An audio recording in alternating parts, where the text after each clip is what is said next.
Power recognizes power. Eleanor Carter stood with quiet dignity as they denied her reserved seat at LeBlanc Manor. Just another black woman they could dismiss without consequence. Except she wasn't. Behind her graceful exit lay the shadow of her son, Damian Carter, silent majority owner of the very restaurant that humiliated her. They mistook his silence for weakness, his patience for surrender. Their mistake. As the city's most exclusive restaurant becomes ground zero in a war against high privilege, untruth becomes clear. Some slights aren't just personal, they're the first domino in a system's collapse.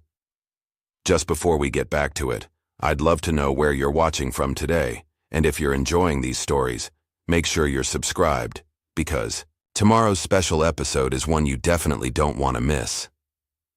The silver Bentley glided to a stop outside LeBlanc Manor, its polished exterior reflecting the golden glow of the restaurant's entrance lights. Eleanor Carter adjusted her pearl necklace, took a deep breath, and nodded to the chauffeur as he opened her door. At 62, Eleanor carried herself with the quiet confidence that came from decades of holding her head high in spaces that weren't always welcoming. "Thank you, Robert," she said, stepping onto the sidewalk in her modest heels. Her black dress was elegant but understated, chosen specifically for tonight's event, a celebration dinner her son had arranged for her birthday. LeBlanc Manor stood like a fortress of exclusivity on the corner of Fifth Avenue, its stone facade, and brass fixtures declaring its status as the most sought-after reservation in the city. Through the large windows, Eleanor could see the glittering chandeliers and the well-dressed patrons, most of whom were white and dripping with old money. As Eleanor approached the entrance, the doorman gave her a quick once-over, his smile faltering, slightly before he pulled open the heavy door. "Good evening, ma'am," he said, his tone professional but lacking warmth. The restaurant's interior was even more opulent than Eleanor had imagined. Cream-colored walls adorned with original artwork, tables covered in pristine white linen, and crystal glasses that caught the light from the chandeliers above. A pianist played softly in the corner, his fingers dancing across the keys of a gleaming grand piano. Conversations hushed as Eleanor walked in. Several patrons glanced her way, their expressions ranging from curiosity to mild surprise to barely concealed disdain. Eleanor ignored them all, her focus on the hostess stand directly ahead. From across the room, Gareth Simmons, the restaurant manager, watched Eleanor's entrance with narrowed eyes. At 48, Gareth prided himself on maintaining LeBlanc Manor's prestigious atmosphere. His slicked back hair and impeccably tailored suit projected an air of authority as he whispered something to a nearby server before making his way toward the front. Eleanor reached the hostess stand and smiled at the young woman behind it. "Good evening. I have a reservation under Carter." She spoke clearly and confidently. The hostess, a blonde woman in her mid-20s named Amber, quickly scanned the leather-bound reservation book. Her finger traced down the list of names once, then twice. Her eyes flickered up to Eleanor, then beyond her to where Gareth now stood, his expression unreadable. "I'm sorry, I don't see that name here," Amber said, her voice slightly higher than normal. Eleanor maintained her smile. "It should be there. My son, Damian Carter, made the reservation. It's for the VIP table near the window, the one with the view of the garden." Gareth stepped forward then, a practiced smile on his face that didn't reach his eyes. "Is there a problem, Amber?" "This lady is saying she has a reservation for the VIP table, but I don't see it in the book." Gareth turned to Eleanor, looking down at her with an expression that bordered on condescension.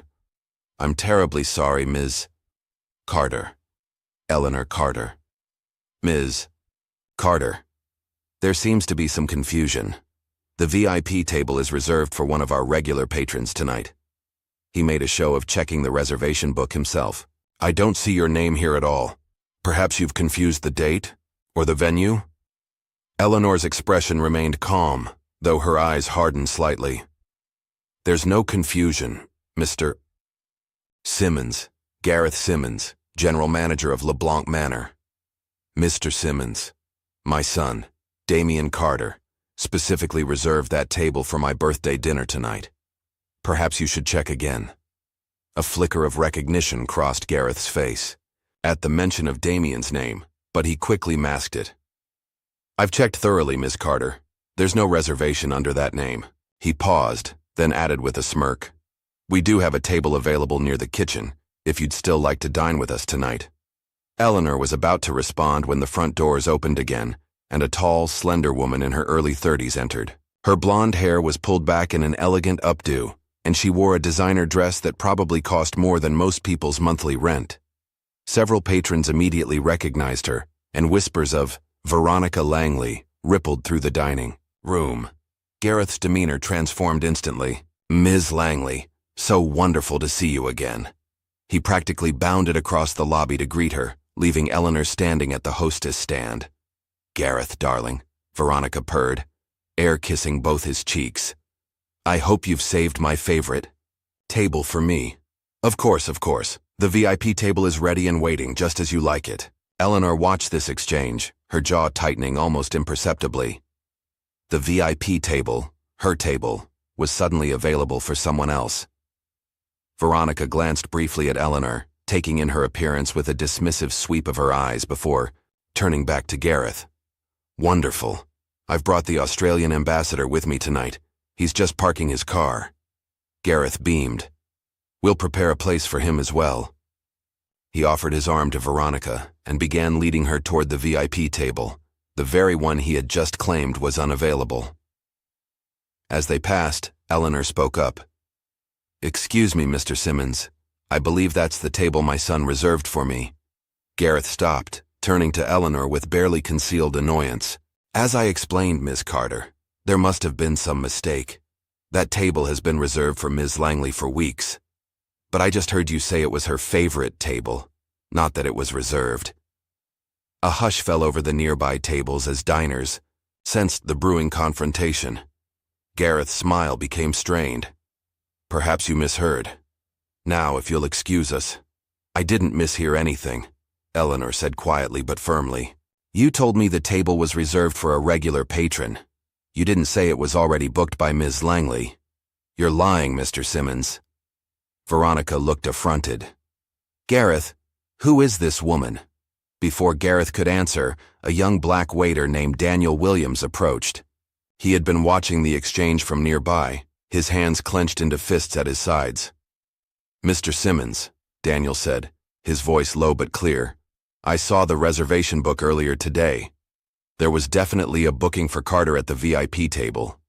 Gareth's face darkened. Return to your station, Daniel. This doesn't concern you. Daniel hesitated, his eyes meeting Eleanor's briefly before he reluctantly moved away, disappearing into the kitchen.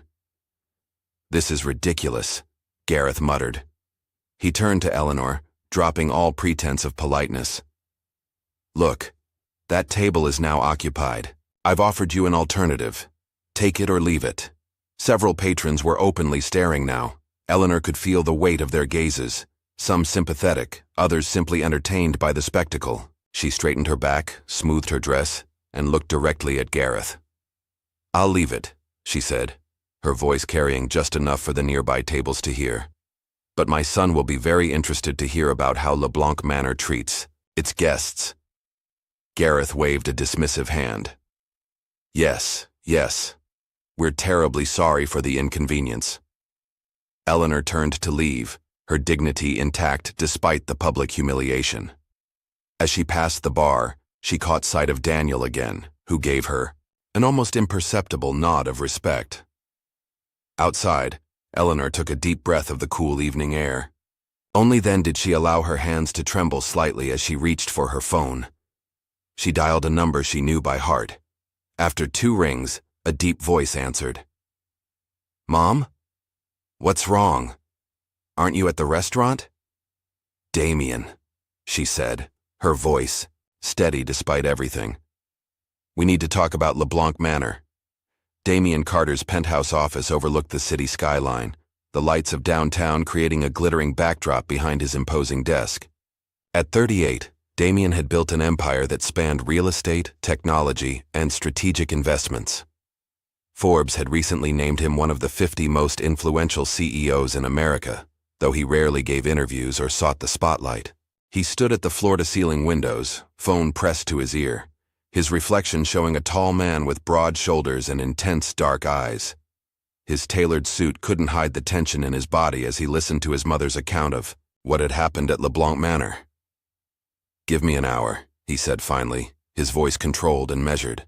He ended the call and placed the phone carefully on his desk, taking a moment to collect his thoughts. Damien pressed the intercom button on his desk. "Lisa, I need you in my office. Now." Less than a minute later, Lisa Morgan strode through the door. At 42, Lisa had been Damien's right hand for nearly a decade. Her gray suit was as no-nonsense as her expression, and she carried a tablet that rarely left her side. "What's happened?" she asked, immediately sensing his mood. "My mother was just humiliated at LeBlanc Manor. They gave away her reserved table to some socialite named Veronica Langley." Lisa's eyebrows rose slightly. "Veronica Langley? The senator's niece?" "I don't care if she's the president's daughter," Damien replied, moving to his desk and unlocking a drawer with his thumbprint. "Pull up everything we have on LeBlanc Manor. Ownership structure, management, financial records, everything." Lisa nodded, her fingers already tapping at her tablet. "You own a majority stake in that restaurant, don't you?" 62%, Damien confirmed, extracting a file from the drawer, a fact that Gareth Simmons seems to have forgotten. He opened the file, revealing documents detailing his silent investment in the upscale establishment. "Most of the staff doesn't know you're the majority owner," Lisa reminded him. "You wanted to keep it that way to see how they operated when they didn't know who was watching." "And now we know," Damien said grimly. Lisa's tablet pinged with an incoming message. "Speaking of watching," she said, "we just received an anonymous tip on the employee line you set up for LeBlanc Manor." Damien looked up sharply. "What does it say?" "It's from someone named Daniel Williams, a waiter. He says this isn't the first time Gareth has done this. He claims there's a pattern of racial discrimination in how they seat guests and which reservations mysteriously disappear." Damien's jaw tightened. "Get me everything on this Daniel Williams, and I want all complaints filed against LeBlanc Manor in the last 2 years. Official and unofficial." While Lisa worked, Damien paced the office, his mind racing. LeBlanc Manor hadn't been a financial investment for him. It had been a test. As one of the few black executives at his level, Damien had learned early on to create systems that allowed him to see the unfiltered truth about how spaces operated when they didn't know who was really in charge. Lisa looked up from her tablet. "Daniel Williams, 26, has worked at LeBlanc Manor for 14 months. Clean record, punctual, well-liked by customers according to their internal reviews. He's put himself through culinary school working there." "Good to know," Damien said. "What about those complaints?" "I'm compiling them now, but there's a pattern emerging. Several guests of color have reported similar experiences. Reservations, lost, being seated in less desirable locations, longer wait times for service. Most complaints were handled directly by Gareth, and none made it to the official record." Damien nodded, unsurprised. "And Richard Albright? Has our figurehead owner been involved in any of this?" Lisa shook her head. "From what I can tell, he's as clueless as ever. Hands off, collects his dividends, shows up for photo ops. The trust fund heir who loves having his name on things but doesn't want to do the work." "Perfect," Damien murmured. He picked up his phone and dialed. After a few rings, a cheerful voice answered. "Richard Albright speaking." "Richard, it's Damien." "Carter." "Damien, my favorite silent partner. How are you? How's that tech venture in Seattle coming along?" "We need to talk about LeBlanc Manor, in person. Tomorrow morning, my office, 9 a.m. There was a pause on the line. "Is everything okay? The numbers looked great last quarter." 9 a.m., Richard. Don't be late." Damien ended the call without waiting for a response. Lisa raised an eyebrow. "You're not going to tell him what happened?" "Let him sweat overnight," Damien replied. He reached for the phone again. "Now, let's run a little test." He dialed LeBlanc Manor's reservation line. A polite voice answered. "LeBlanc Manor, how may I help you?" "Hello," Damien said, altering, his tone to sound like a typical businessman. "I'd like to reserve a table for tomorrow evening. Something nice. The VIP table if it's available." "Of course, sir. May I have your name?" David Wilson, Damien replied, making up a name on the spot. Let me check availability for you, Mr. Wilson. There was a brief pause. The VIP table is available tomorrow at 7 p.m. Would that work for you? Perfect, Damien said, catching Lisa's. I'll take it. After ending the call, he smirked. So the VIP table is suddenly available when a man with a white-sounding name calls. Lisa nodded, her expression grim. Classic pattern. I've found 17 similar complaints in the last year alone. Gareth has been very careful to keep them off the official records, but they exist in customer service emails and social media posts. Damien moved back to the window, looking out at the city below. We have all we need then. Almost. There's one more thing you should know about Veronica Langley. Damien turned, his attention caught by Lisa's tone. She's not just a socialite. Her family controls 3 of the largest luxury hotel chains in the country, and her uncle isn't just any senator. He chairs the Committee on Urban Development. If you go after LeBlanc Manor publicly, she could make things difficult for some of our projects, Damien finished. More than difficult. More than. The Thompson Street development needs that zoning change, and her uncle could kill it with a phone call. Damien nodded. I'm aware of the risks. Lisa studied him carefully. If you go in now, they'll know you're coming. Let them bury themselves. First, Damien's phone lit up with a text from his mother. Don't do anything rash, son. I'm fine. A slight smile crossed his face as he read it.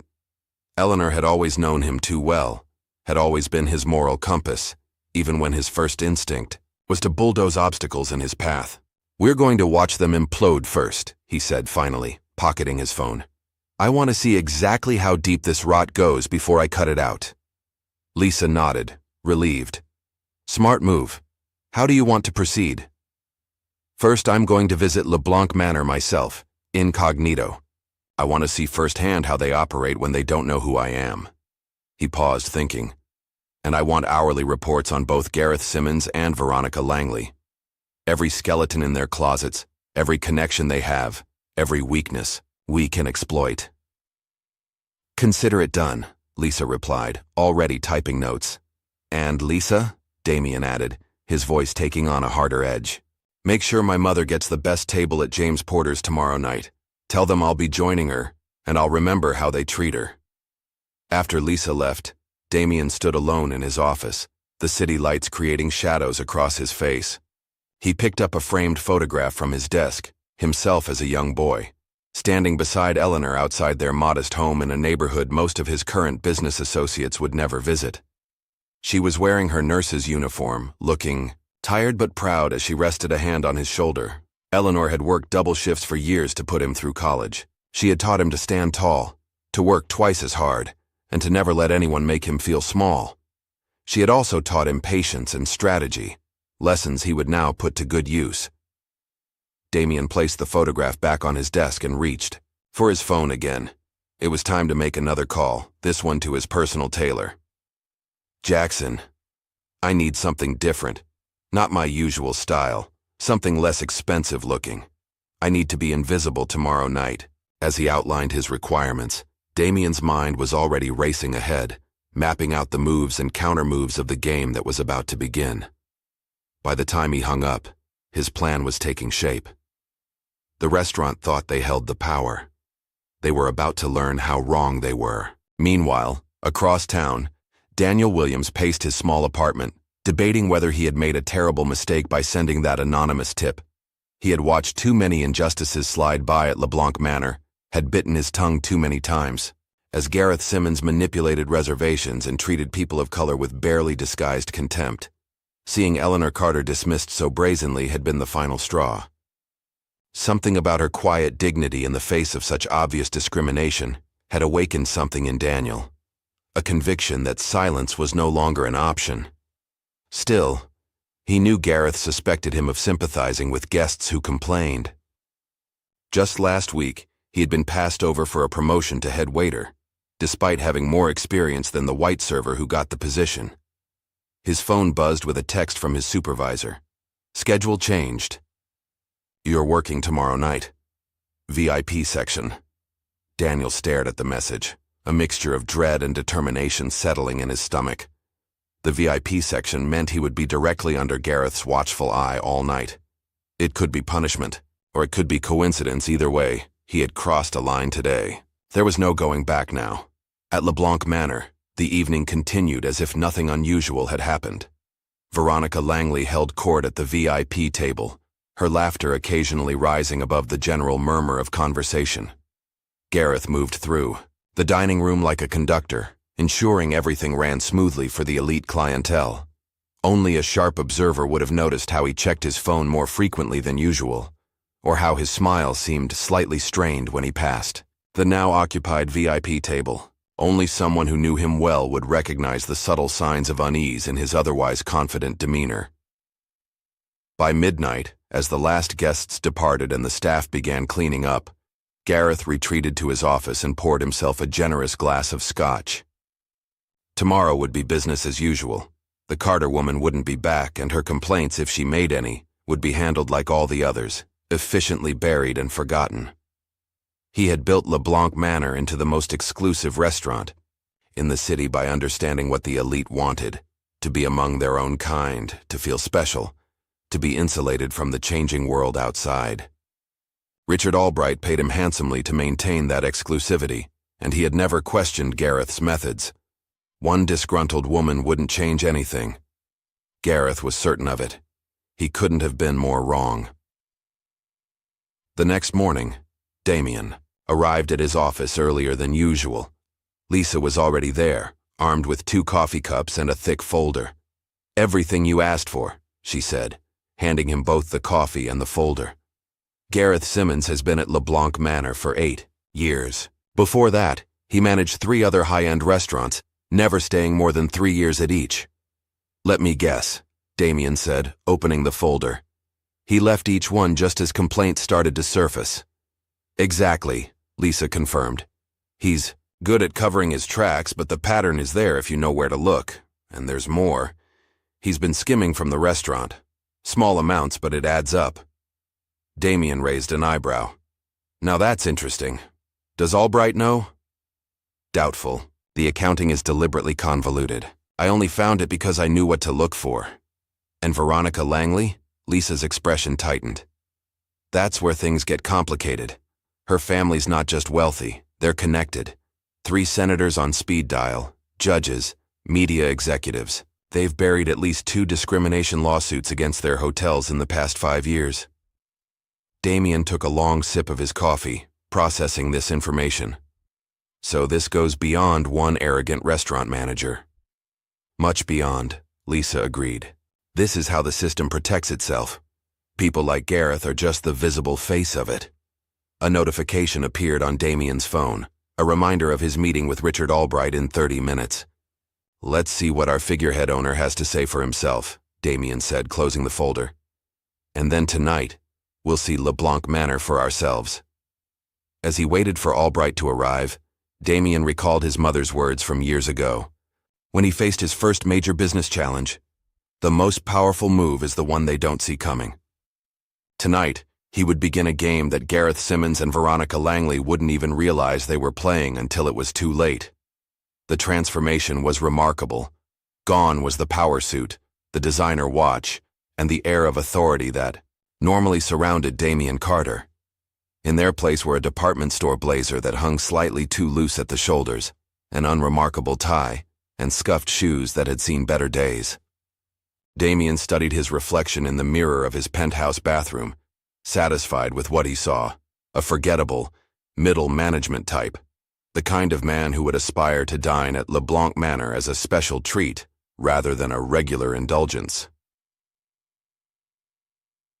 "Totterin. Look like an accountant having a midlife crisis," Lisa remarked, leaning against the doorframe with her ever-present tablet in hand. Damien adjusted his tie, deliberately making it slightly crooked. "Perfect." The meeting with Albright went as expected. "He was clueless," Damien confirmed. "Claimed he had no idea about any discrimination complaints. Said Gareth handles the day-to-day trivialities while he attends charity galas and plays golf." "And you didn't tell him you were going undercover tonight?" "The fewer people who know, the better," Damien slipped a cheap ballpoint pen into his breast pocket, another calculated detail. "You have the reservation confirmation?" Lisa nodded. "Under the name David Wilson, just as you requested. And I've activated the recording function on your watch and the microphone in your tie clip. Everything will be transmitted back to our secure server." "Good." Damien checked his watch. A simple Timex rather than his usual Patek Philippe. "It's time." 30 minutes later, a nondescript rideshare pulled up to the curb outside LeBlanc Manor. Damien paid the driver and stepped out, taking in the restaurant's imposing facade with fresh eyes. The doorman gave him a cursory nod. Nothing like the deferential greeting Damien typically received when arriving at high-end establishments. It was already working. Inside, the hostess, the same blonde woman from the previous night, glanced up from her podium. Her assessment was quick and dismissive. "Good evening, sir. Do you have a reservation?" "Yes, David Wilson at 7 o'clock, Damien replied, adopting a slightly hesitant tone, as if he were unused to such surroundings. She scanned the reservation book, her expression shifting to mild surprise when she found his name. "Oh yes, Mr. Wilson. I see you requested the VIP table." "If it's available," Damien said. The hostess exchanged a look with another staff member before turning back to Damien. "I'm sorry, but that table has actually been reserved for another party this evening. But we have a lovely table near the bar that I think you'll enjoy." Damien feigned disappointment, but nodded. "I understand. The bar table will be fine." As the hostess led him through the dining room, Damien observed everything with a trained eye. Near the entrance, a well-dressed white couple was being escorted to the coveted window section. Meanwhile, a black family in equally fine attire was seated in a dimly lit corner near the kitchen doors, despite the many empty tables in better locations. Damien's table at the bar was noisy and cramped, positioned directly in the path of servers rushing back and forth. He ordered a drink and settled in to watch the restaurant dynamics unfold. Within 20 minutes, Damien witnessed 3 more seating arrangements that followed the same pattern. White guests received prime tables, while people of color were relegated to less desirable spots. The preferential treatment extended to service as well. Damien noted that his water glass remained empty for 15 minutes before a harried server finally refilled it. At 7:30, Damien watched as a white man in a designer suit entered the restaurant alone. The man approached the hostess without a reservation, engaged in brief small talk, and was promptly escorted to the supposedly unavailable VIP table. The injustice was so blatant that Damien had to maintain a conscious effort to keep his expression neutral. "Can I get you anything else, sir?" A young black waiter had appeared at Damien's side, Daniel Williams. Up close, Daniel appeared even younger than his 26 years, his expression carefully professional despite the evident tension in his shoulders. "Just the menu, please," Damien replied, studying Daniel carefully. This was the man who had risked his job to report Gareth's discrimination. As Daniel handed him the menu, he subtly surveyed the room before speaking in a low voice. "Fair warning, the kitchen's backed up tonight, so orders for this section might take a while." His eyes conveyed a different message. The delay would be deliberate, not circumstantial. "I appreciate the heads up," Damien said meaningfully. Daniel gave a slight nod and moved away, intercepted almost immediately by Gareth Simmons, who emerged from his office with the swagger of a man secure in his authority. Gareth said something to Daniel, his tone inaudible, but his body language unmistakably condescending. Daniel's shoulders tensed, but he nodded and continued toward the kitchen. Halfway through his overpriced and underwhelming meal, Damien decided to up the ante. He signaled for Daniel. "I'm curious about investing in restaurants," Damien said when the waiter approached. "This place seems quite successful." He pulled out a business card, one Lisa had created for his David Wilson persona, listing him as a financial consultant. Daniel's eyes widened slightly, but he maintained his professional demeanor. "I'm afraid I'm not the person to discuss that with, sir, but I can see if the manager is available." "I'd appreciate that. Thank you." 5 minutes later, Gareth Simmons approached Damien's table, his demeanor transformed from the previous night. Where he had been dismissive to Eleanor, he was now all smiles and charm. "Mr. Wilson, I understand you're interested in our little operation. Gareth extended his hand, which Damien shook firmly. Gareth Simmons, General Manager. David Wilson, Damien replied. And yes, I've been looking to diversify my portfolio. Restaurants seem like an interesting opportunity. Well, you've certainly come to the right place. Gareth pulled up a chair, without waiting for an invitation. LeBlanc Manor is the crown jewel of the city's dining scene. Our clientele is selective. I've noticed, Damien said carefully. How do you maintain such an exclusive atmosphere? Gareth leaned in conspiratorially. Between us, it's all about curation. We have systems in place to filter out the wrong crowd. Systems? Damien prompted. Little tricks of the trade? Selective. Reservation policies, strategic seating arrangements. Gareth smirked. Our regulars appreciate knowing they'll be dining among their own kind. Damien's smartwatch was capturing every word. Fascinating. And the owner approves of these methods? Richard Albright. Gareth laughed dismissively. He's happy as long as the profit margins stay healthy. He leaves the details to me. And they do stay healthy, I assume? Very. In fact, we've been able to increase our margins through some creative adjustments. Creative adjustments? Damien raised an eyebrow. Gareth glanced around before lowering his voice further. Let's just say certain tables have variable pricing that doesn't always make it into the official records. Nothing illegal, of course, just business optimization. Damien nodded as if impressed by this admission of fraud. Very shrewd. It's all about knowing your market, Gareth replied, clearly proud of himself. For example, when certain types of customers do make it through our filtration system, they typically don't question an extra service charge or a mandatory gratuity. Certain types? Gareth gestured vaguely. You know what I mean. I think I do, Damien said, struggling to contain his disgust. Well, this has been enlightening. If you're serious about investing, I could arrange a private tour, show you our books, Gareth offered, sliding a business card across the table. I'd like that, Damien replied, slipping the card into his pocket. I'll be in touch. As Gareth moved away to greet some newly arrived guests, Daniel returned to clear Damien's plate. As he leaned in to take the dish, he discreetly slipped a folded napkin onto Damien's lap. Damien waited until Daniel had gone before unfolding the napkin under the table. Written in hasty pen strokes were the words, "Watch your back." Below it was a brief note. He's done this before. They always disappear. Damien carefully refolded the napkin and tucked it into his pocket. He paid his bill, noting the discretionary service charge that hadn't been mentioned by his server, and left a generous cash tip specifically for Daniel, tucked partially under his water glass, where other staff wouldn't immediately spot it. As he prepared to leave, Damien overheard a conversation from the next table. Gareth was speaking to a group of white businessmen, his voice just loud enough to carry. It's getting harder to maintain standards these days, Gareth was saying. Everyone's screaming about inclusivity and diversity.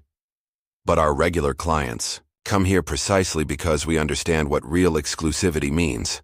The men chuckled appreciatively, raising their glasses in a toast to standards. Damien walked out of LeBlanc Manor with his jaw clenched but his mind clear. He had seen and heard enough. The corruption ran deeper than even he had suspected. Not just discrimination, but likely financial fraud as well. Outside, he texted, "Lisa, you get all that?" Her response came seconds later. "Every word. It's worse than we thought." "Start putting together the report," Damien replied. "It's time for phase 2. As his rideshare pulled away from the curb, Damien caught a glimpse of Daniel exiting through the restaurant's side door, phone pressed to his ear, his expression anxious. Damien made a mental note to ensure Daniel was protected when everything came crashing down. Because after tonight, there was no question in Damien's mind. LeBlanc Manor was going to fall, and Gareth Simmons was going down with it. Lisa Morgan's office at Carter Enterprises was a testament to her methodical nature. 3 computer monitors displayed different aspects of the LeBlanc Manor investigation: financial records, employee testimonials, and social media analytics. On the wall, a timeline of events connected by red string looked like something from a detective show. She barely looked up when Damien entered, her fingers flying across her keyboard. "I've been compiling everything we have. The recordings from last night are gold. Gareth practically confessed to financial fraud and discriminatory practices on tape." Damien loosened his tie. Back in his regular attire, the power and authority he carried was evident in every movement. "What about the financial angle? Can we prove the skimming?" "Better than that." Lisa swiveled to face him, satisfaction evident in her expression. "I cross-referenced credit card charges from minority guests against white patrons with similar orders. The discretionary charges were applied to over 80% of non-white customers, but less than 5% of white ones." "Systematic discrimination," Damien nodded. "Exactly what we need." "There's more," Lisa continued, turning back to her screens. "I found 3 former employees who are willing to testify about Gareth's seating policies. And Daniel Williams has provided copies of reservation lists showing how bookings from people with ethnic-sounding names mysteriously disappeared. Is Daniel safe? Gareth must suspect he's the leak." "He's being careful. Says Gareth has been watching him closely since your mother's incident, but he hasn't been fired yet." Lisa handed Damien a thick folder. "Here's the complete report. It's comprehensive and damning." Damien flipped through the pages, his expression hardening with each new revelation. "Good work. Now we move to the next phase." "Are you sure about this approach?" Lisa asked cautiously. "We could just fire Gareth quietly and implement new policies." "This isn't just about one racist manager," Damien replied, his voice firm. "It's about exposing the entire system. Gareth is just a symptom of a deeper disease. And Veronica Langley needs to learn that her family connections won't protect her from consequences." Lisa nodded, understanding. "The anonymous media leak is ready to go. I've packaged everything into a compelling narrative. Exclusive restaurant charges black patrons more, hides discrimination behind fake reservations. 3 major news outlets have already expressed interest based on my hints. Send it," Damien instructed. "And activate the social media campaign simultaneously." With a few keystrokes, Lisa launched the carefully orchestrated plan they had spent the past 24 hours developing. Within minutes, selected clips from Damien's recordings began circulating on social media platforms, accompanied by infographics showing the discriminatory pricing patterns. "Now we wait," Damien said, moving to the window. "It won't take long." He was right. By mid-afternoon, LeBlanc discrimination was trending. Former patrons began sharing their own experiences of discrimination at the restaurant, creating a cascade effect that soon caught mainstream media attention. Damien's phone rang. Richard Albright, the panic evident in his voice before he even spoke a word. "Damien, have you seen what's happening? The restaurant is being destroyed on social media. They're saying we discriminate, that we charge black customers more. It's a nightmare." "I'm aware of the situation, Richard," Damien replied calmly. "We need to do something. Issue a denial, hire a PR firm." "Actually," Damien interrupted, "I've called an emergency shareholder meeting for 5 o'clock today. As majority owner, I have that right." "Majority owner? What are you—" Understanding dawned in Albright's voice. "The investment group. That was you? You own LeBlanc Manor?" 62%, Damien confirmed. "And I'll see you at 5. He ended the call, turning to Lisa, who was monitoring the unfolding social media storm. "Any word from inside the restaurant?" "My source says it's chaos," Lisa replied. "Reservations are being canceled, the phone is ringing off the hook with reporters, and Gareth is in his office having a meltdown. He's already suspended Daniel, claiming he's the source of the leak." Damien's eyes narrowed. "Make sure Daniel is taken care of. Full salary protection and legal support if needed." Another notification caught Lisa's attention. "Breaking news. They've just closed the restaurant for today, citing a water main issue. It's a transparent attempt to avoid the media circus forming outside." "Too late for that," Damien observed as footage appeared on one of Lisa's screens showing news vans parked outside LeBlanc Manor. "The story has legs." By 4:30 p.m., Damien was seated at the head of the conference table in his downtown office. Lisa sat to his right, a stack of documents before her. The door opened, and a flustered Richard Albright entered, followed by Gareth Simmons, whose usual confidence had been replaced by barely contained panic. "What is the meaning of this?" Gareth demanded, then caught himself remembering he was addressing a major investor. "Mr. Carter, I apologize for the tone, but this is clearly a misunderstanding that's spiraled out of control." "Sit down, Mr. Simmons," Damien replied coolly. "We have much to discuss."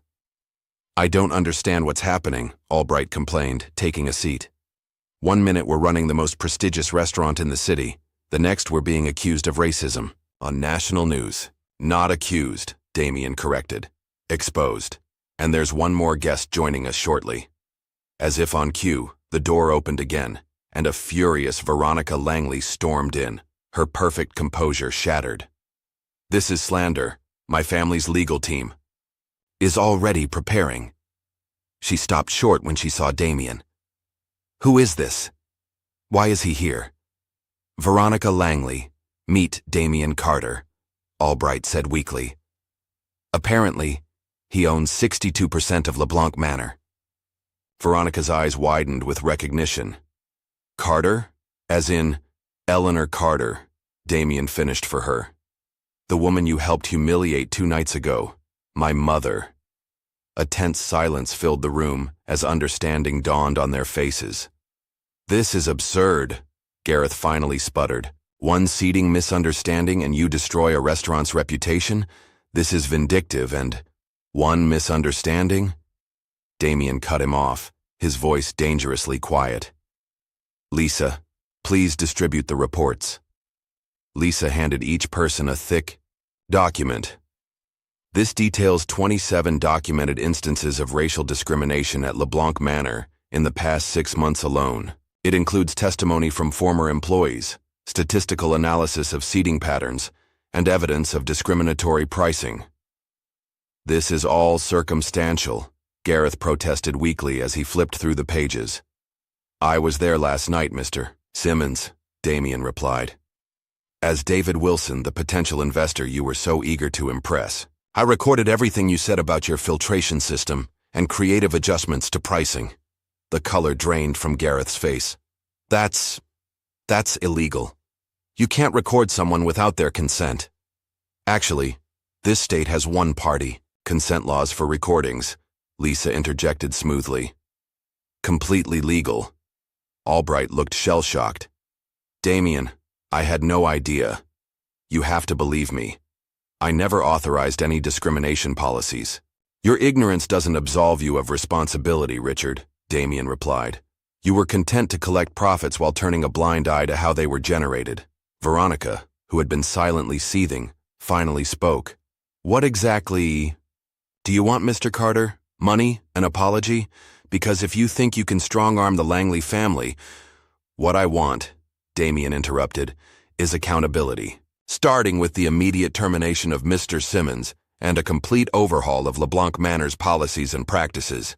"You can't fire me," Gareth protested. "Only the managing director has that authority, and that's me," Damien finished. "As majority shareholder, I've appointed myself managing director, effective immediately." He slid a document across the table. "Richard, these are the papers transferring your remaining ownership shares to me." Albright stared at the document in disbelief. "You expect me to just sign away my restaurant? This is extortion." "This is business," Damien corrected. "You have 2 options. Sell me your shares at the very generous price outlined in that agreement, or face the legal and public relations nightmare that's coming. The financial fraud alone could result in criminal charges." "What financial fraud?" Albright asked, his voice barely a whisper. Lisa tapped a key on her laptop, and a screen on the wall displayed a complex financial analysis. Selective overcharging of minority customers, unreported cash transactions, inventory shrinkage that somehow always resulted in profits for management. "It's all there, and the IRS would be very interested." Albright's shoulders slumped in defeat. "I really didn't know." "Sign the papers, Richard," Damien said, his tone softening slightly. Walk away with your reputation relatively intact and a fair compensation for your shares. With a shaking hand, Albright signed the transfer documents. As for you, Mr. Simmons, Damien continued, turning to Gareth, you're fired, effective immediately. Security is waiting outside to escort you from the building and collect your keys and access cards to the restaurant. Gareth stood, knocking his chair backward. You'll regret this. You have no idea who you're dealing with. Actually, I do, Damien replied calmly. A small man who abused what little power he had to hurt people who looked like him. He nodded toward the door. Goodbye, Mr. Simmons. After Gareth had been escorted out, Damien turned his attention to Veronica, who had watched the proceedings with cold calculation. Ms. Langley, while I can't fire you from your own life, I can ensure that your role in this incident doesn't go unnoticed. Veronica laughed, a harsh sound devoid of humor. Please, by tomorrow this will be old news. My family has weathered bigger scandals than a restaurant seating mishap. Damien leaned forward. Perhaps. But I wonder how your uncle the senator would feel about the 5 discrimination lawsuits your family hotels have quietly settled in the past 3 years, or the labor violations at your Miami property. All these details are in the second part of our media package, ready to be released. For the first time, uncertainty flickered across Veronica's face. You're bluffing. Would you like to find out? Damien reached for his phone. One call, and the second wave of stories goes live. A tense silence stretched between them before Veronica spoke again. What do you want from me? Nothing, Damien replied, surprising her. I simply want you to understand something. The world is changing, Ms. Langley. The old ways of doing business, of treating people, are ending. You can evolve, or you can become irrelevant. Your choice. Veronica stood, gathering her designer purse with forced composure. You have no idea what you've started, Mr. Carter. On the contrary, Damien replied. I know exactly what I'm doing. This isn't just about one restaurant or one incident. This is about changing the system. After Veronica had departed, her threats hanging in the air, Lisa turned to Damien. She won't let this go. The Langleys are vindictive, and they have connections we can't match. Let her come, Damien said, his resolve unwavering. We've only just begun. Lisa's phone buzzed with an incoming message. The news about Gareth's firing has already leaked. Social media is exploding again. She showed Damien her screen, where Dr. Justice for Eleanor was now trending alongside Dr. LeBlanc discrimination. And Daniel? Damien asked. He's worried. Says some of Gareth's loyal staff are blaming him for the scandal. Damien nodded thoughtfully. Offer him a position as consultant for the restaurant's reorganization. His insider knowledge will be valuable, and it gets him away from potential retaliation.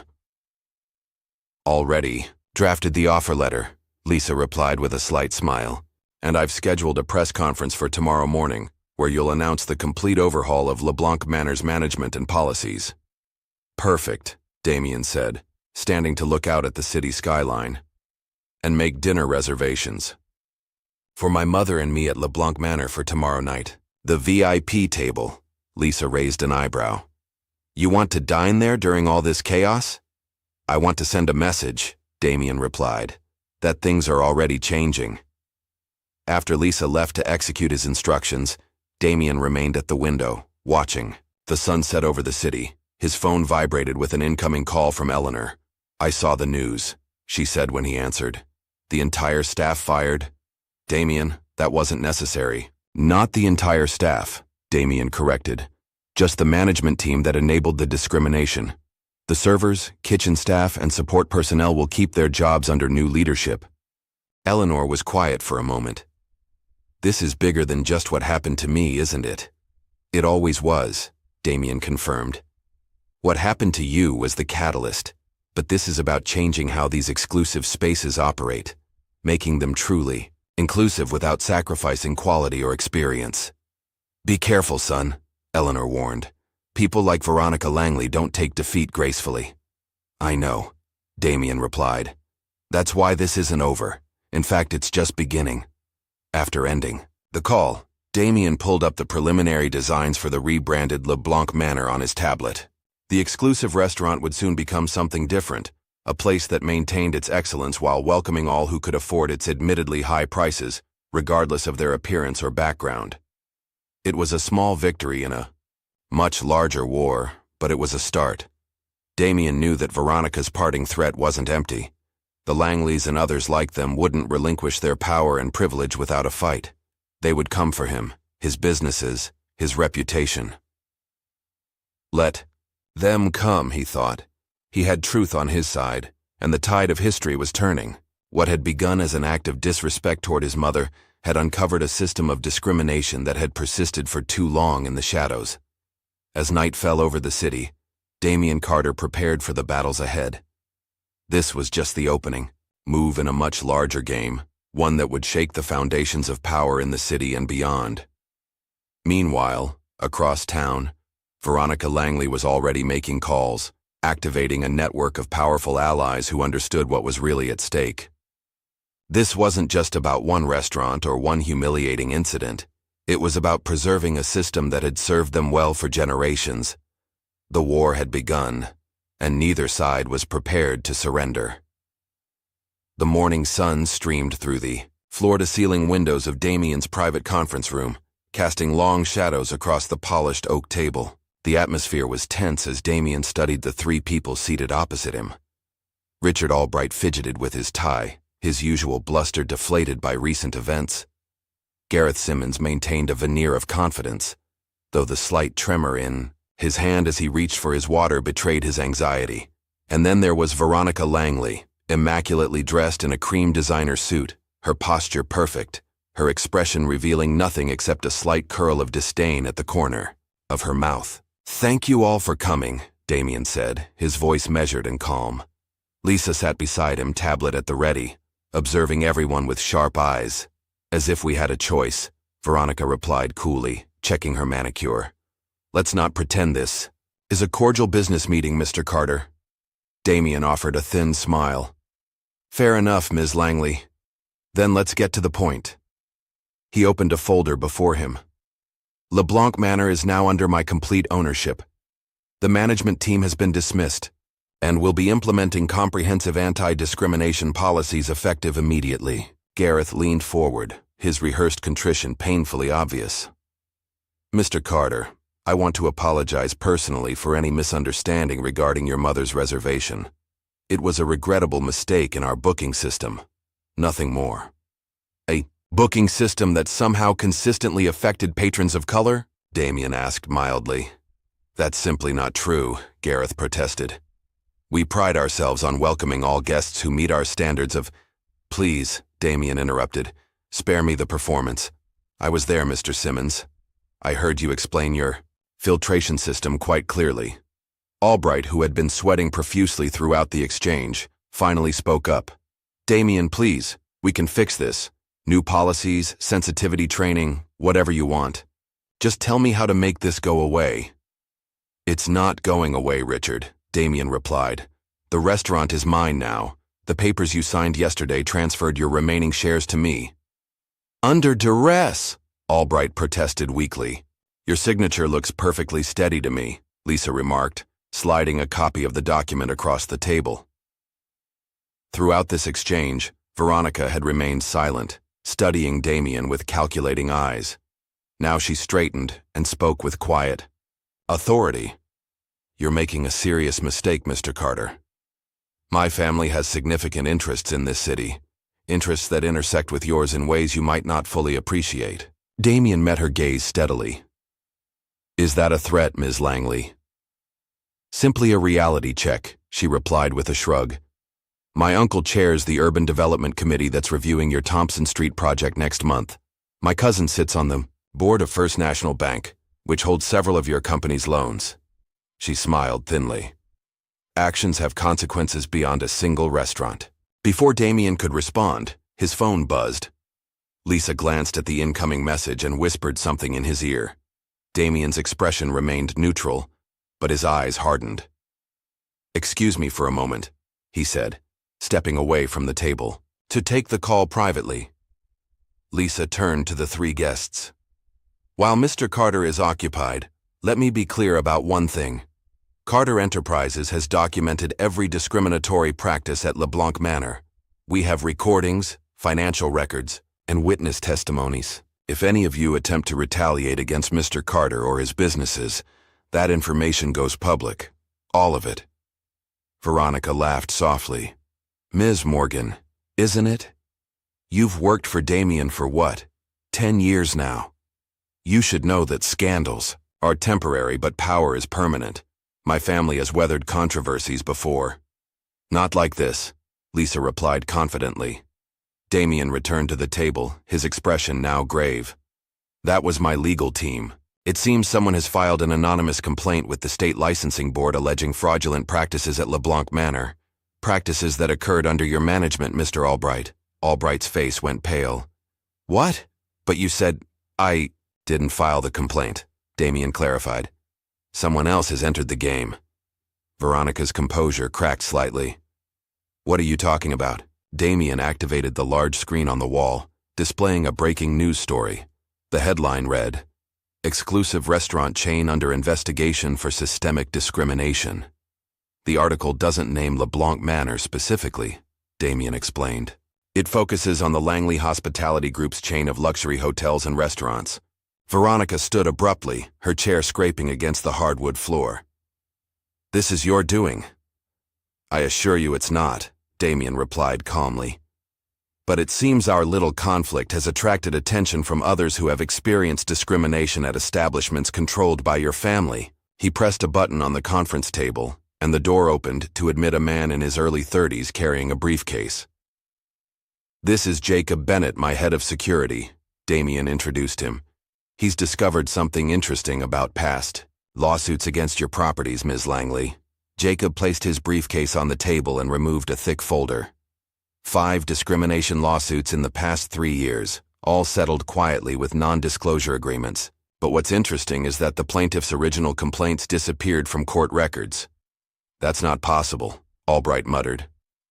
"It is when you have a judge in your pocket," Jacob replied. "A judge who happens to be Veronica's godfather." Veronica's eyes flashed with fury. "You have no proof of any impropriety."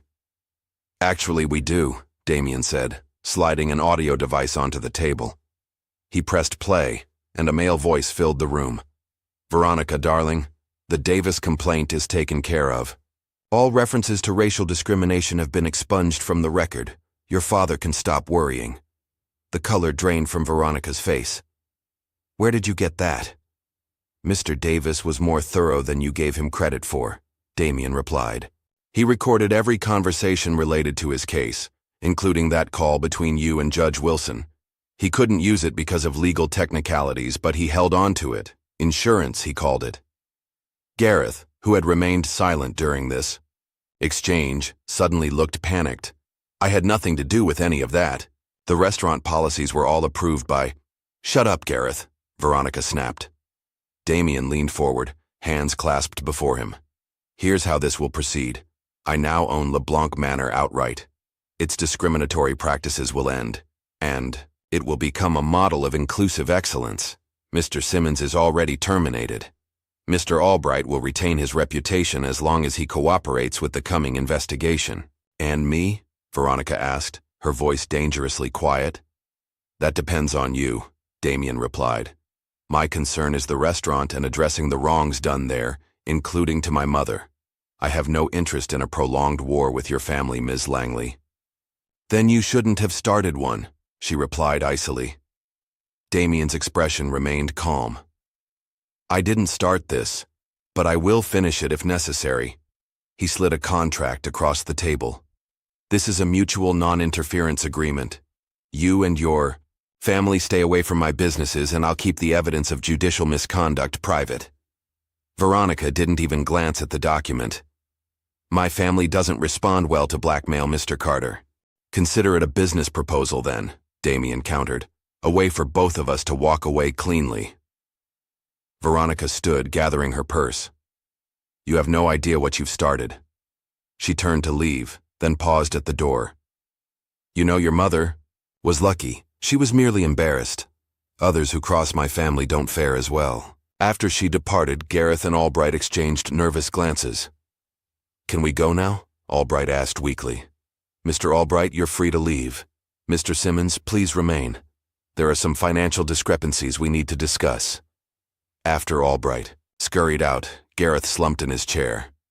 What do you want from me? My reputation is already destroyed. I want the truth, Damien replied. About how deep the discrimination went and who else was involved. Gareth laughed bitterly. You think this was just me? The entire system is built this way. The Langleys and families like them. They create the rules, and people like me just enforce them. That doesn't absolve you of responsibility, Lisa pointed out. I know that, Gareth admitted, surprising them. But you should know what you're up against. Veronica wasn't bluffing. Her family has destroyed people for much less than what you've done. Let me worry about the Langleys, Damien said dismissively. Now, about those financial records. An hour later, after Gareth had admitted to years of financial manipulation at the restaurant and signed a full confession, Damien and Lisa were alone in the conference room. He rolled over quickly, Lisa observed. Self-preservation, Damien replied. He knows he's finished in this industry. The confession is his only bargaining chip against criminal charges. Lisa's tablet chimed with an alert. The press release about the restaurant's reorganization has gone out.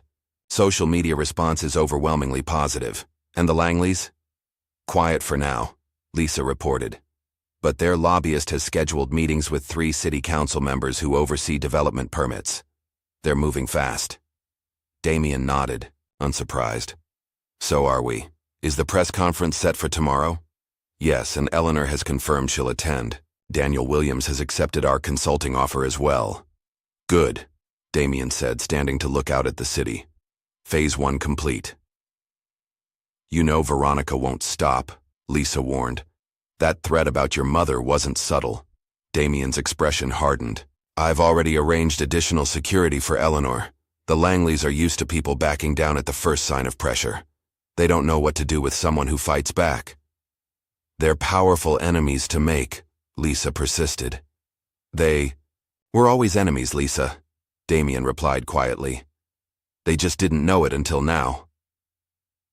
Across town, Veronica Langley entered the wood-paneled study of her family's estate, where her uncle, Senator William Langley, sat behind an antique desk, reviewing documents. It's worse than we thought, she announced without preamble. He has the recording of my conversation with Judge Wilson. The senator removed his reading glasses, his expression grave. How? Davis must have given it to him. Doesn't matter now, the damage is done. What does he want? The senator asked, his voice measured. He claims he just wants the restaurant and to end the discrimination there. Offered me a non-interference agreement. Senator Langley scoffed. People like Carter don't stop with one victory. He's testing his power, seeing how far he can push. I warned him, Veronica said, pacing the study. Made it clear we could hurt his business interests. And? He didn't blink. Either he's overconfident or he's prepared for a fight. The senator was quiet for a moment, then pressed a button on his desk phone. Janet, get me Thomas Reynolds at the Chronicle, and schedule calls with our friends at First. National and the Zoning Board. He turned back to Veronica. Carter needs to learn that some lessons come with a higher price than others. Damien's alarm chimed at 5:30 a.m. as usual, but he was already awake, reviewing overnight news alerts on his tablet. The press conference announcing the transformation of LeBlanc Manor was scheduled for 10 a.m., and everything was in place. He scrolled through his emails, noting with satisfaction the positive responses from community leaders and business associates. His phone rang, Lisa calling at an unusually early hour. Turn on Channel 9, she said without preamble. Damien grabbed the remote and switched on the television. A somber news anchor was speaking. Exclusive report questioning the business practices of Damien Carter, CEO of Carter Enterprises. Sources allege that Carter used intimidation tactics to force the sale of LeBlanc Manor, raising concerns about predatory acquisition methods. That didn't take long, Damien remarked, his voice calm despite the slanderous report. The Langleys must own someone at Channel 9. It gets worse, Lisa replied. Check your email. The Thompson Street zoning request has been flagged for additional review, a process that could take months. Damien absorbed this news silently. The Thompson Street development was a major project, affordable housing in an area that desperately needed it. Delaying it would cost millions and could jeopardize the entire initiative. That's just the beginning, Lisa continued. I've received calls from 3 board members who suddenly can't make today's press conference. They cited scheduling conflicts, but it's obvious they've been pressured. Expected, Damien said. Anything else? Yes. A reporter from the Chronicle called asking for comment on allegations that you've engaged in racial tokenism in your hiring practices. They're running a story titled The Hypocrisy of Damien Carter's Diversity Claims. Damien laughed without humor. So the playbook is character assassination and business obstruction. Predictable. We should delay the press conference, Lisa suggested. Give us time to counter these narratives. No, Damien replied firmly. That's exactly what they want, to keep us on the defensive. The press conference proceeds as planned. If some board members can't attend, we'll highlight those who had the courage to show up. After hanging up, Damien showered and dressed with deliberate care, selecting one of his finest suits. As he adjusted his tie, he received a text from his mother. Just saw the news. Are you sure about this path? He replied simply, nevermore. Certain. See you at the press conference. Damien arrived at his office to find Lisa waiting with a stack of reports. Her expression was grim. First National Bank called. They want to review the terms of our current loans. And 3 of our smaller investors have requested urgent meetings. The Langleys are pulling every string they have, Damien noted, skimming through the reports. Have we heard from Daniel Williams this morning? Lisa's expression shifted to concern. That's another issue. He didn't show up for our scheduled meeting, and he's not answering his phone. Damien looked up sharply. Send Jacob to his apartment. Now. While they waited for news about Daniel, Damien and Lisa prepared for the press conference. The media attacks continued throughout the morning, each hour bringing a new allegation or insinuation about Damien's business practices, personal life, or motives in acquiring LeBlanc Manor. They're trying to bury us in mud, Lisa observed as they watched another news segment questioning Damien's sudden interest in social justice. Let them, Damien replied. It only demonstrates their desperation. His phone buzzed with a message from Jacob. Williams's apartment empty. Neighbors say he left in a hurry last night. No signs of struggle, but his phone was left behind. Damien showed the message to Lisa. Find him. Use whatever resources necessary. You think the Langleys? I don't know.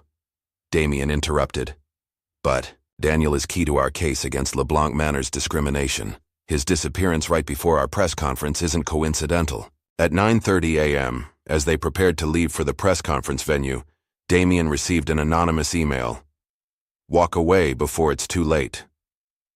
Attached was a dossier containing personal information about his mother, his close associates, and details of his daily routines, information that could only have been gathered through illegal surveillance.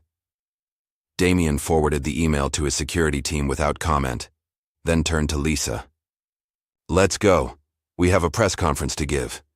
Despite the coordinated media attacks and the pressure applied to potential supporters, the press conference proceeded as planned. Damien stood at the podium with Eleanor at his side, his bearing confident and unapologetic. Good morning, he began, his voice steady. Yesterday, I became the sole owner of LeBlanc Manor restaurant. Today, I'm announcing its complete transformation into a new establishment, one that will maintain the excellence LeBlanc was known for, while ensuring that all guests are treated with equal respect, regardless of race, background, or appearance. Reporter interrupted. Mr. Carter, Channel 9 reported this morning that you forced the previous owner to sell under duress. Would you care to comment? Richard Albright sold his shares willingly after learning about discriminatory practices and financial irregularities under his management, Damien replied smoothly. He chose to do the right thing rather than face the consequences of those actions. And what about allegations that this is a personal vendetta because your mother was denied a table? Another reporter called out. Eleanor stepped forward, her dignity commanding instant respect. My experience at LeBlanc Manor was unfortunate, But it was hardly unique.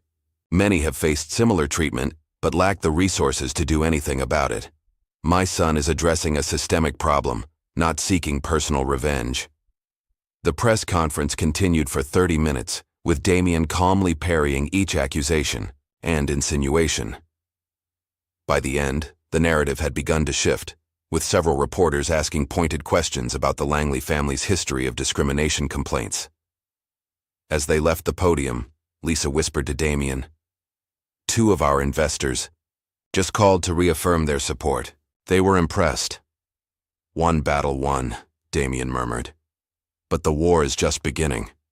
That afternoon, while meeting with his legal team about the Thompson Street zoning delay, Damien received an urgent call from his CFO. "We have a problem," the CFO reported. "The Westside development deal collapsed. Our partner, Brighton Properties, pulled out without explanation." Damien absorbed the news silently. The Westside project had been years in the making, a major commercial development that promised substantial returns. "How much do we lose?" he asked finally. "At least $12 million in sunk costs. But the bigger issue is that we're contractually obligated to break ground by next month or forfeit the land rights entirely." After ending the call, Damien stared out at the city skyline. In less than 24 hours, the Langleys had managed to delay one major project and potentially kill another. Their reach was impressive, their methods ruthless. Lisa entered his office, her expression troubled. "Still no sign of Daniel Williams, but we found this slipped under our office door." She handed him a plain envelope. Inside was a typed note. "Not everyone can afford principals. Some of us have families to protect." Below the message was an address in a neighboring city. "He ran," Damien concluded. "The Langleys must have threatened him or his family." "We can't blame him," Lisa said quietly. "He's not equipped for this kind of fight." "No, he isn't," Damien agreed. "Few people are. That's how they maintain their power, through fear and isolation." The day continued with more strategic attacks on Damien's business interests. A routine environmental review of another project suddenly turned critical. A key permit was mysteriously delayed. Two more investors requested meetings to discuss their concerns. By evening, it was clear that the Langleys were executing a coordinated campaign to isolate and undermine Damien on multiple fronts. Their message was clear: back down or be destroyed. Damien left the office late, declining his usual driver in favor of driving himself. As he navigated through evening traffic, his phone rang through the car's speaker system. It was Jacob. "Sir, we've identified the source of the surveillance on you and your mother. A private security firm called Blackstone Group. They have ties to several influential families, including the Langleys." "Keep digging," Damien instructed. "I want to know exactly who authorized it and how long it's been going on." As he ended the call and accelerated onto the highway, Damien pressed the brake pedal to adjust his speed for an upcoming curve, but nothing happened. He pressed harder, then pumped the pedal repeatedly. Nothing. The car continued to accelerate. Damien remained remarkably calm as he processed what was happening. The brake lines had been cut or disabled, a clear attempt on his life disguised as an accident.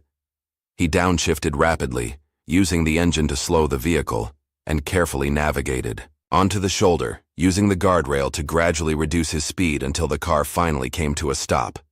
His heart pounding, Damien called Jacob. "Someone tampered with my car. The brakes failed completely." "Where are you?" Jacob demanded, his voice tense with concern. "Highway 16 eastbound, about 5 miles past the Riverdale exit." "And Jacob? This wasn't a warning. They're playing for keeps now."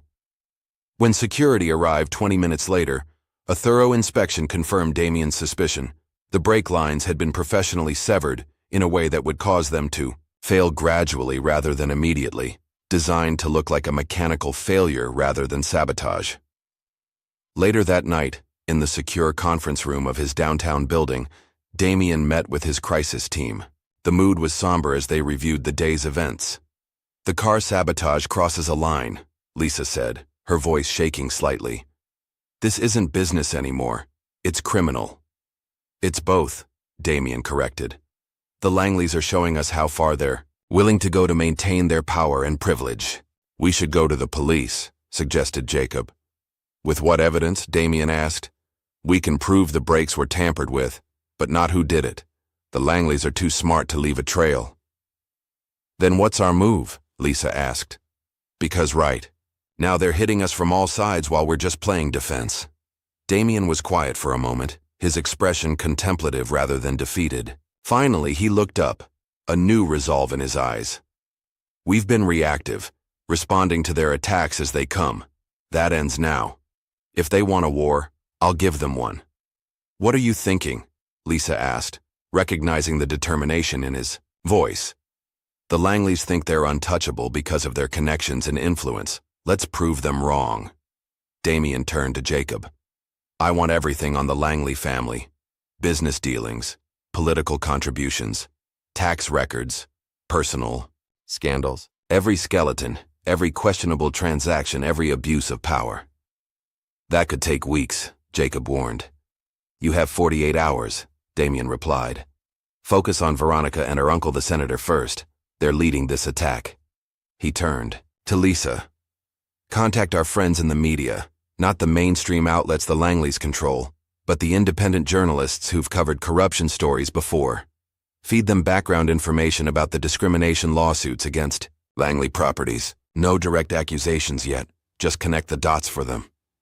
And the business attacks? Lisa asked. We absorb them for now, Damien said. The Thompson Street and Westside projects are important, but not critical. We can weather those losses, if necessary.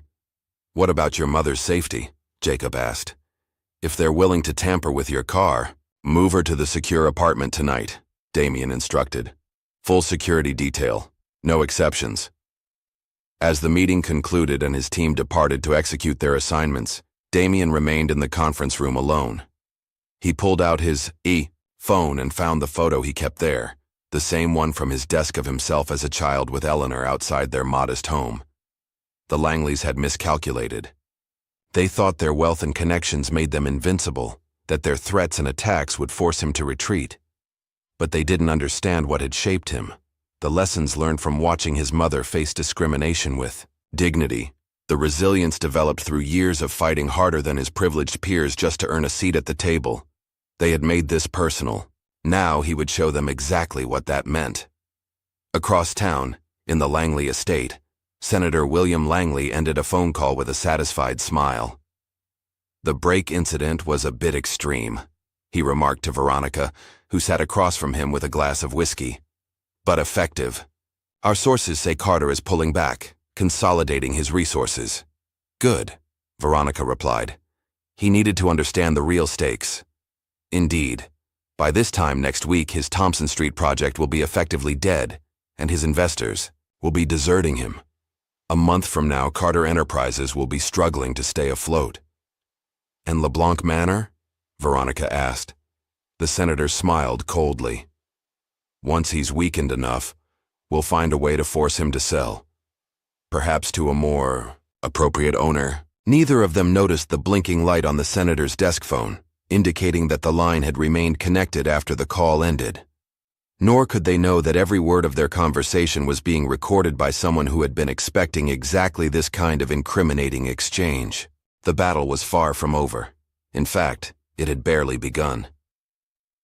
2 days after the brake sabotage incident, Damien stood before a wall of digital screens in the secure operations room he'd established on the top floor of Carter Enterprises.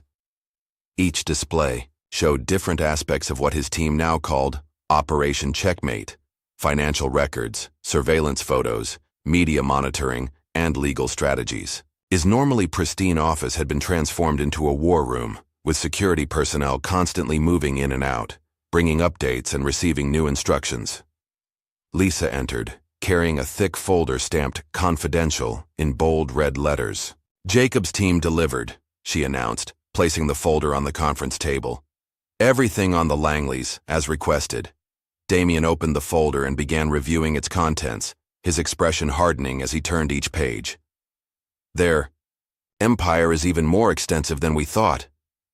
And more corrupt, Lisa added. Tax evasion, bribery of public officials, falsified environmental impact studies. It's all there. The Langley Hospitality Group has systematically violated labor, laws and discrimination protections at nearly every property they own. What about Senator Langley specifically? Lisa pulled out a separate document. That's where it gets really interesting. He's been using his position on the Urban Development Committee to steer government contracts toward companies owned by Shell. Corporations that ultimately trace back to his family trust. It's sophisticated money laundering disguised as legitimate business. Damien nodded thoughtfully. And the recording from his office phone? Crystal clear, Lisa confirmed. His admission about the brake tampering is explicit enough to trigger a criminal investigation. Good. Damien stood and walked to the window, looking out at the city skyline. It's time for the next phase. Schedule the press conference for tomorrow morning. Lisa looked surprised. So soon? We haven't fully countered their business attacks yet. We're not going to, Damien replied. At least, not directly. The Langleys are expecting a conventional response. Legal countermeasures, PR defense, maybe some retaliatory business moves. We're going to hit them where they aren't looking. The full audit announcement, Lisa realized. Exactly. Damien turned from the window. Tomorrow morning, I'll publicly announce a comprehensive audit of LeBlanc Manor's financial records, including all transactions, vendor relationships, and special arrangements under the previous management. The Langleys will panic, Lisa warned. That audit would reveal connections to their other businesses. I'm counting on it, Damien replied with a slight smile. When people panic, they make mistakes. The following morning, camera crews from every major news outlet set up outside Carter Enterprises headquarters.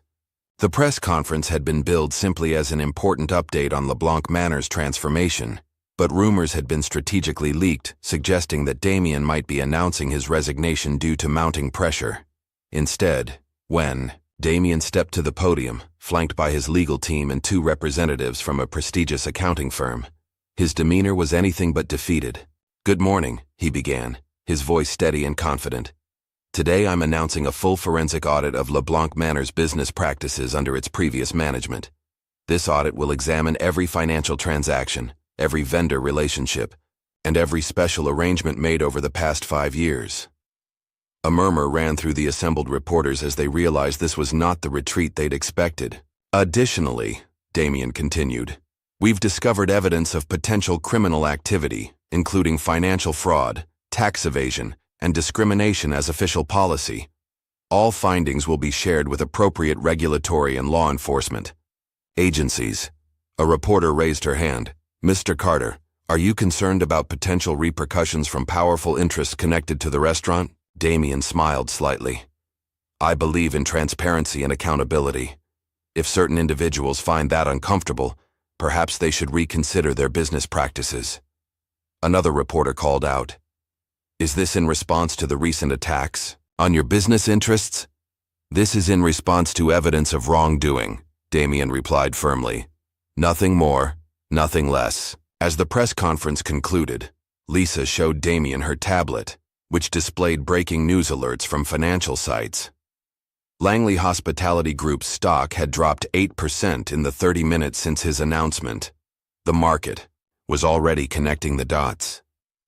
Back in the security of his office, Damien received an expected call from his newly installed encrypted phone line. That was a dangerous move, Carter. Senator Langley's voice was cold with barely controlled fury. You have no idea what you're meddling with. Actually, Senator, I know exactly what I'm dealing with, Damien replied calmly. A corrupt system. That's operated unchecked for too long. You think you can take on my family? We built this city, and extracted a heavy price for it, Damien countered. But times change, Senator. Even empires fall eventually. There was a pause before the senator spoke again, his tone shifting to something resembling grudging respect. What do you really want, Carter? Everyone wants something. Name your price. I want accountability. I want justice for people who've been systematically discriminated against. And I want your family to experience consequences for once in your privileged lives, the senator laughed, a harsh sound devoid of humor. Noble sentiments, but we both know this sanctimonious crusade is about your wounded pride because your mother didn't get her table. That incident opened my eyes, Damien admitted. But this is about much more than one dinner reservation. Last chance, Carter. Back off, or what happened to your brakes will seem like a gentle warning. Damien's voice remained steady. You should know that this call is being recorded, Senator. And that mention of my brakes just corroborated the recording we already have from your office, where you discussed the sabotage with Veronica. The silence on the other end of the line was deafening. You're bluffing, the senator finally said, but uncertainty had crept into his voice.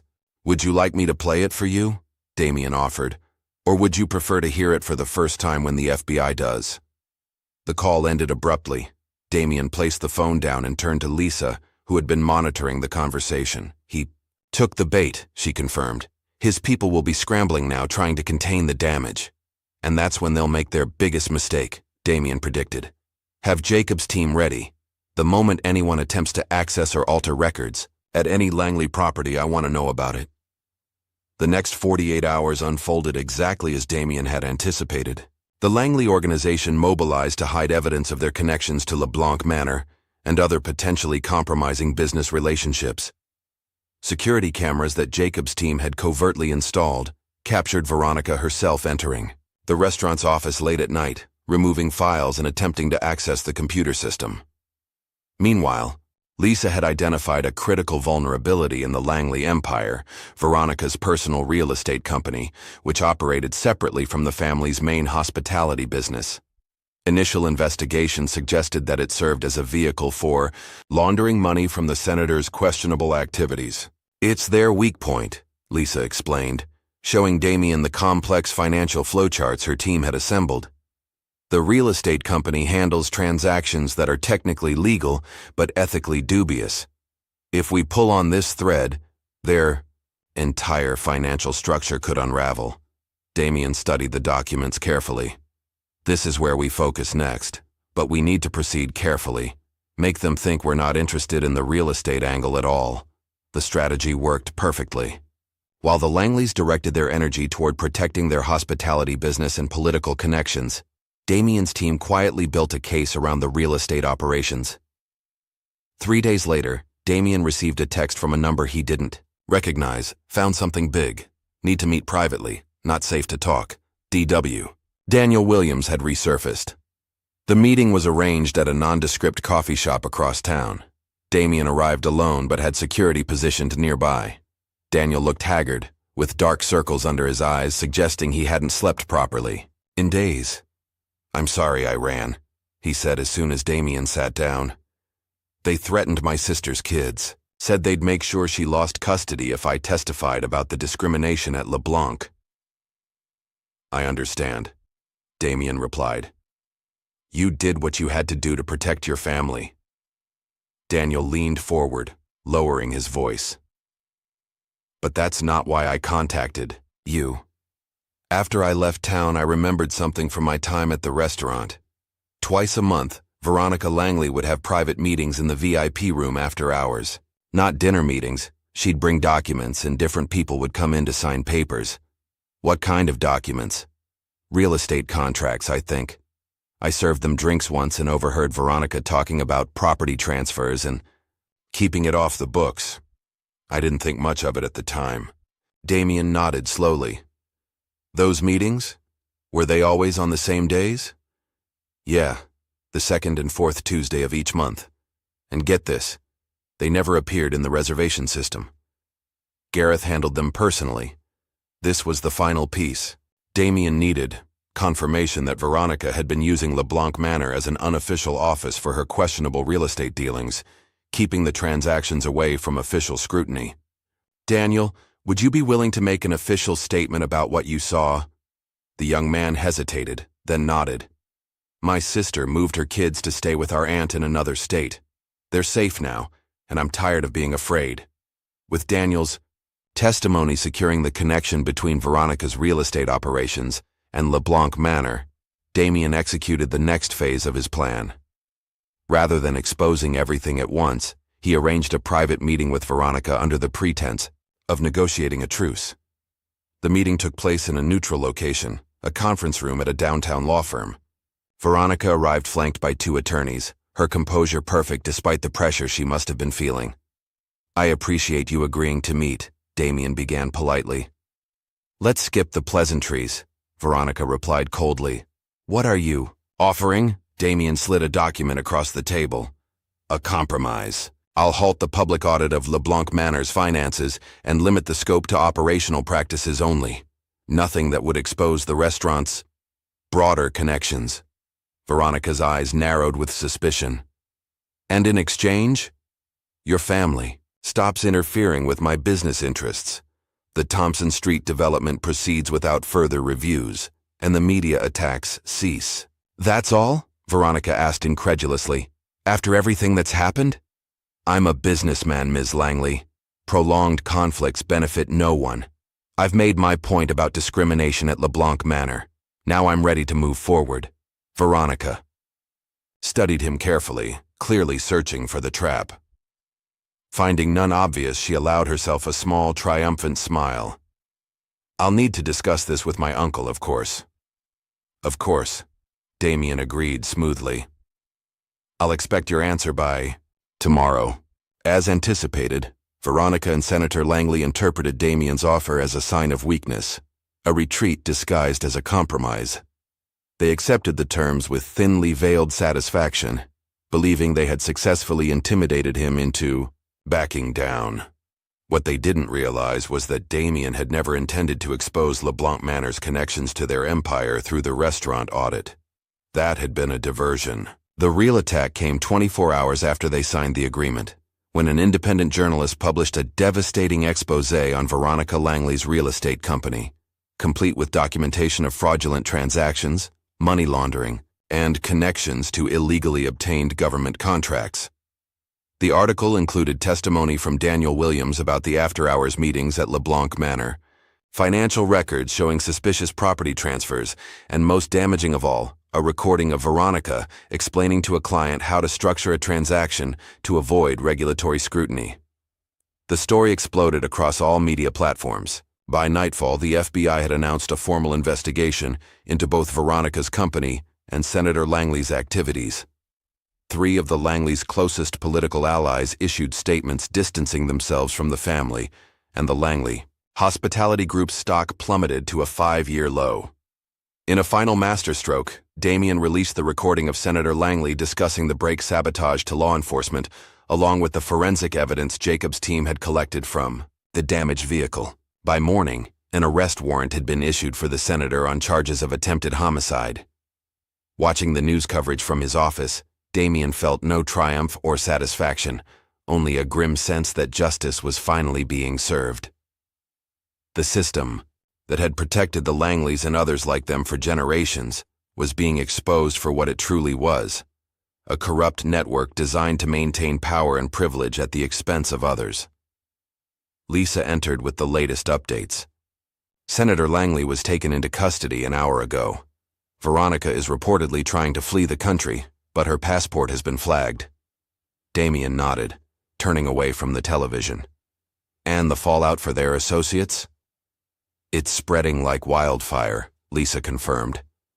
2 judges have recused themselves from pending cases, a city councilman has announced his resignation, and 3 executives from companies with ties to the Langleys have taken temporary leaves of absence. The whole network is collapsing, Damien observed. Like dominoes, Lisa agreed. They've operated with impunity for so long that they never developed contingency plans for exposure. No one expected to be held accountable. Damien looked out at the city skyline, thinking about how many other powerful families like the Langleys still operated in the shadows, maintaining systems of exclusion and discrimination. This victory, significant as it was, represented just one battle in a much larger war. What about LeBlanc Manor? Lisa asked. The rebranding is complete, but after all this publicity, Damien turned back to her with newfound resolve. We proceed as planned. The restaurant reopens next week under its new name and new management. It will serve as a reminder that change is possible, even in the most entrenched systems. And a demonstration of what happens when someone like Eleanor Carter isn't seated at her reserved table, Lisa added with a slight smile. Exactly, Damien agreed. Some lessons come at a higher price than others. The restaurant no longer resembled the exclusive fortress it had once been. The newly renamed Eleanor's maintained the elegant aesthetic of its predecessor, but had been transformed in subtle yet significant ways.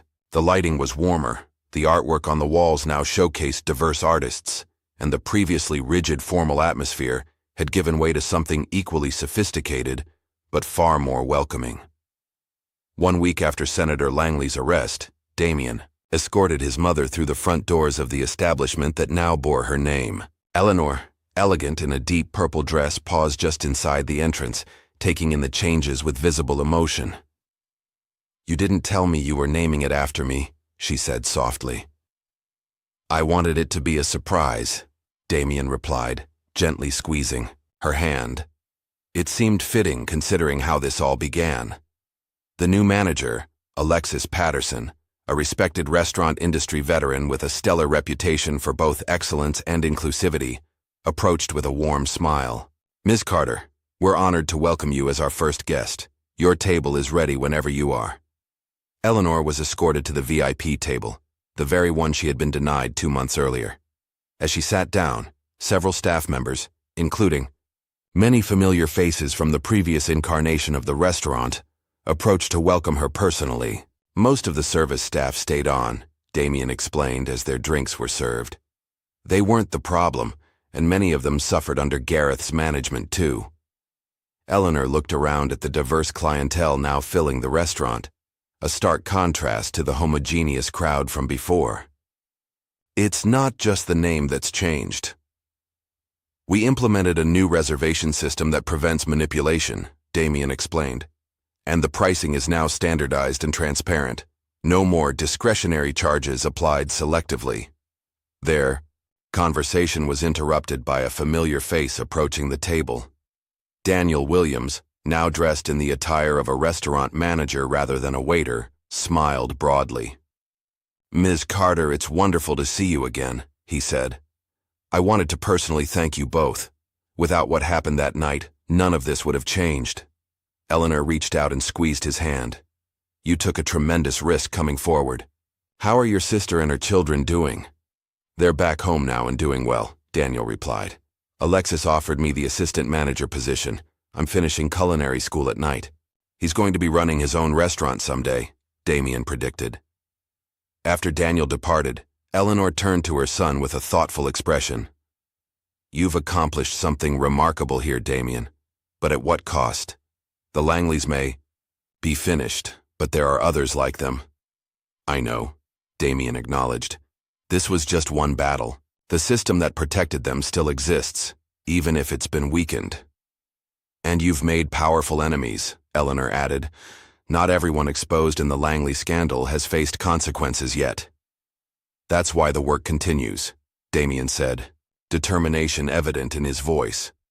"Eleanor's is just the beginning, a template for how to transform other spaces and institutions."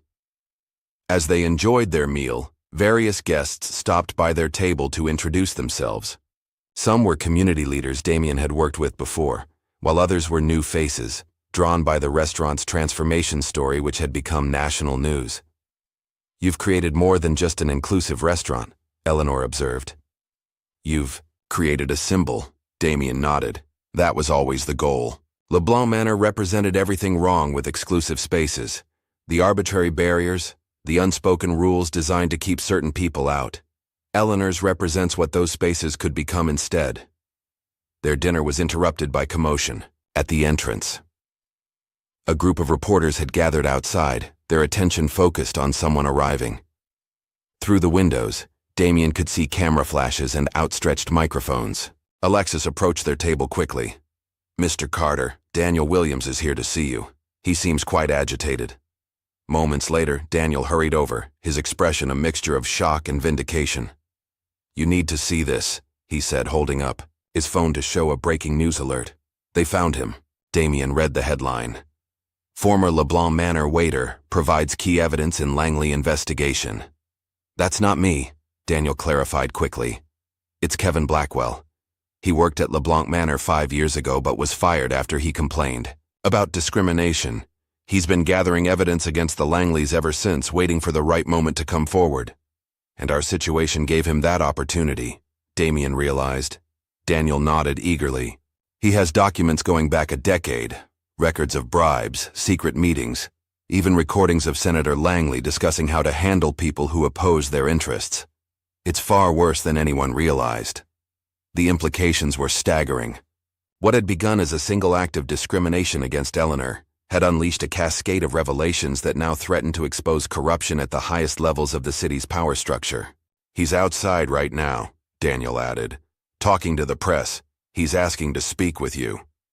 Damien exchanged a look with his mother, who nodded encouragingly. "Bring him in," Damien instructed. Through the kitchen entrance to avoid the media. Circus. 10 minutes later, Kevin Blackwell was seated at their table, a serious man in his early 40s with the careful demeanor of someone who had carried a heavy secret for too long. "I've been following what you've done, Mr. Carter," he began without preamble. "You accomplished in 2 months what I couldn't manage in 5 years, cracking the Langley family's facade." "You had the evidence all along?" Eleanor asked. Kevin nodded grimly. "After they fired me, I became obsessed with exposing them.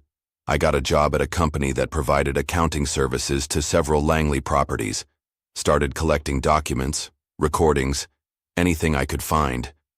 But no one would. Listen, the Langleys had too much influence over the media, the police, everyone who could help. Until now," Damien observed. "Until you broke their power enough for people to start questioning," Kevin confirmed. "The material I've provided to federal investigators goes well beyond what's already public. The corruption extends to judges, police officials, regulatory agencies. It's systemic." The conversation continued as Kevin outlined the extent of what he had uncovered. By the time dessert arrived, it was clear that the Langley scandal was about to expand far beyond what anyone had anticipated. As Kevin prepared to leave, to meet with investigators who were now taking his evidence seriously, he paused and turned to Eleanor. "Ms. Carter, what happened to you at LeBlanc Manor happened to me too and to countless others. But most of us couldn't fight back. Thank you for having a son who could." After he departed, Eleanor and Damien sat in contemplative silence for a moment. "This has become much bigger than a restaurant, hasn't it?" Eleanor finally said. "It always was," Damien replied. "The restaurant was just where it became visible." As they finished their meal, Alexis approached with a message. News crews outside were requesting statements from both Damien and Eleanor about the expanding Langley investigation. "Another day," Damien told her. "Tonight is about celebrating. Eleanor's not discussing the Langleys." Later, as they stood on the restaurant's newly redesigned terrace overlooking the city lights, Eleanor turned to her son. "You didn't just fight for me, you know. You fought for everyone who's ever been told they don't belong." Damien nodded, thinking about Daniel, Kevin, and countless others who had faced discrimination in spaces designed to exclude them. "The work is just beginning," he said. "What we've exposed goes beyond one family or one restaurant.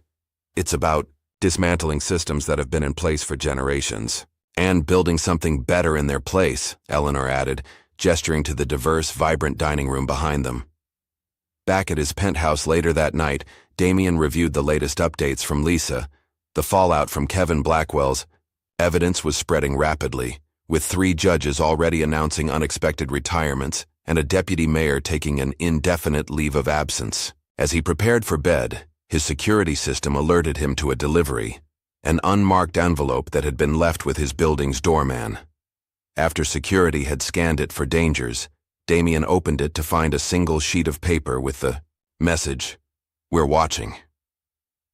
He smiled slightly as he tucked the note into his desk drawer. The old guard was trying to intimidate him, not realizing that their time had passed. The systems that had protected them were crumbling, exposed to public scrutiny for perhaps the first time. The next morning, Damien stood on his penthouse balcony, looking out at the city sprawled below. In the distance, he could see Eleanor's, its new sign gleaming in the morning sunlight. What had begun as a personal affront had evolved into something transformative, not just for one restaurant, but potentially for the entire power structure of the city. His phone buzzed with a text from Eleanor. "The local news is calling you the man who brought down an empire. I prefer to think of you as the man who's building a better one. Damien smiled as he typed his response. We're just getting started. And they were. The transformation of LeBlanc Manor into Eleanor's represented more than just a name change or new management. It symbolized the possibility of change in even the most entrenched systems, the potential for spaces built on exclusion to become places of genuine welcome and equal treatment. As for the Langleys and others like them, they were learning a lesson that was long overdue. Power built on discrimination and corruption would eventually crumble when confronted with truth and justice. The war wasn't over. There would be resistance, backlash, and attempts to maintain the status quo. But a significant battle had been won, and the momentum was now on the side of change. Damien Carter looked out at his city with renewed purpose. The restaurant named for his mother would stand as a permanent reminder that no one should ever be told they don't belong, and that when such injustice occurs, sometimes the most powerful response is to change the system itself. What would you sacrifice to change a system built on exclusion? Damien Carter risked his empire, but found something far more valuable, a legacy of justice that began with one denied seat. If this story moved you, hit like and subscribe for more tales of ordinary moments that spark extraordinary change. Your next favorite story is just one click away.